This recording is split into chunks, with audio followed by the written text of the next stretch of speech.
नमस्कार, सुरेश कोडितकर. यूट्यूबवर मी तुम्हा सर्वांचे स्वागत करतो. आपल्याला सर्वांना माहिती आहे की माझा जो ऑफबीट नावाचा यूट्यूब चॅनल आहे त्याच्यावर आपण अनेक विषयांची चर्चा करत असतो, अनेक विषय तुमच्या पुढे मांडत असतो. परंतु त्याच्या नावातच समाविष्ट असल्याप्रमाणे ऑफबीट म्हणजे काहीतरी थोडंसं वेगळं विषय आणायचा मी नेहमी प्रयत्न करत असतो. त्या मालेत मी आणखी काही विषय जोडत असतो. त्याच मालेतला हा थोडासा हटके विषय आहे.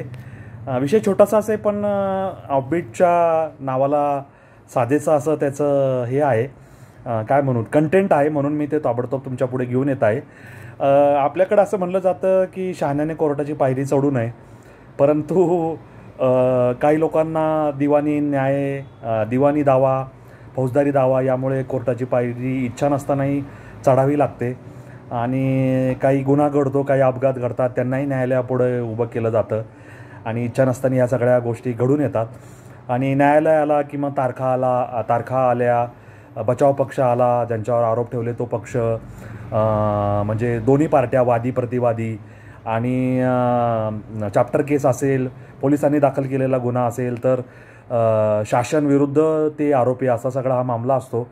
त्याच्यामध्ये आपलं म्हणणं मांडलं जातं, पोलिसांचं म्हणणं मांडलं जातं, त्याच्यानंतर सरकारी वकील असेल ते म्हणणं मांडतात, बचाव पक्ष मांडतात, पुरावे साक्ष तपासले जातात, वाद प्रतिवाद होतात, युक्तिवाद होतात आणि फायनली जजमेंट दिलं जातं.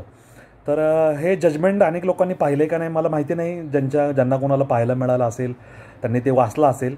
आणि हे जे निकालपत्र असतं ते खरंच मुळापासून वाचण्यासारखं असतं. त्याच्यात अनेक गोष्टींचा उहापोह केलेला असतो. आणि असंच एक आता आपले रिसेंट म्हणजे नुकतीच काही घटना घडल्या असतील, त्यांचं निकालपत्र न्यायालयात मिळतं.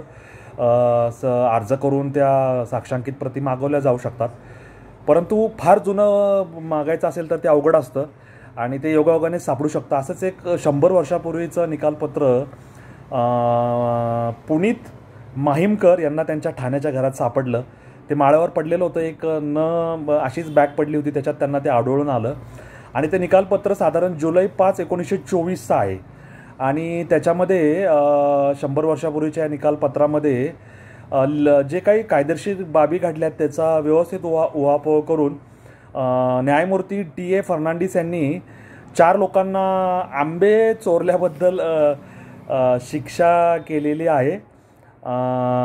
आणि त्यांनी गुन्हा कबूल केल्यानंतर त्यांना सोडून देण्यात आलेलं आहे. कारण न्यायमूर्तींना असं वाटलं तरुण मुलं आहेत, काही कारणास्तव त्यांना ते आंबे चोरावे लागले असतील, काही त्यांच्या पैसे नाही किंवा भूक लागली किंवा जे काही कारण असेल, त्यांनी त्यांचं वय, त्यांचा मागचा इतिहास पाहता, ते घडवून आणण्यामागची भूमिका पाहता त्यांनी दयाळूपणे त्यांना सोडून दिलेलं आहे, की असा गुन्हा पूर्ण करणार नाही या अटीवर.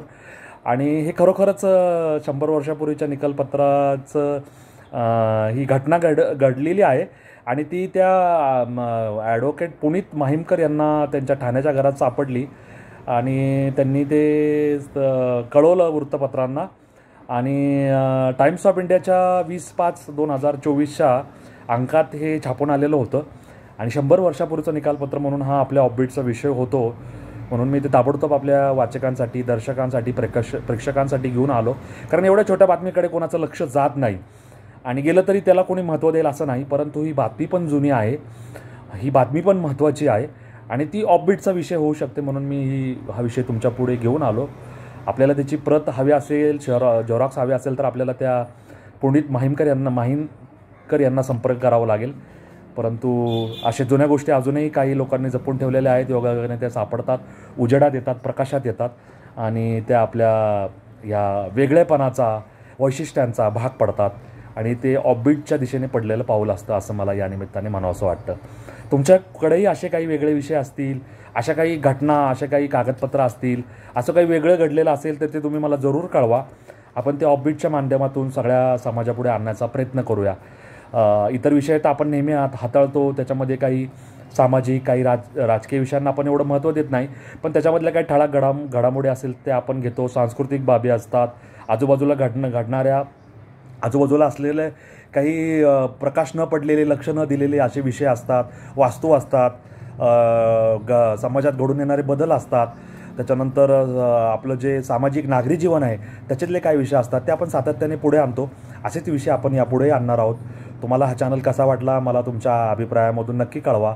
हा चॅनल आपल्या समविचारी लोकांमध्ये, मित्रमैत्रिणींमध्ये, नातेवाईकांमध्ये शेअर करा, लाईक करा, सबस्क्राईब करा आणि तुमच्या विचारांशी मला अवगत करा. तुमची मतांतराने मांडा, एवढंच मला या निमित्ताने सांगायचं आहे. जय हिंद, जय महाराष्ट्र, वंदे मातरम.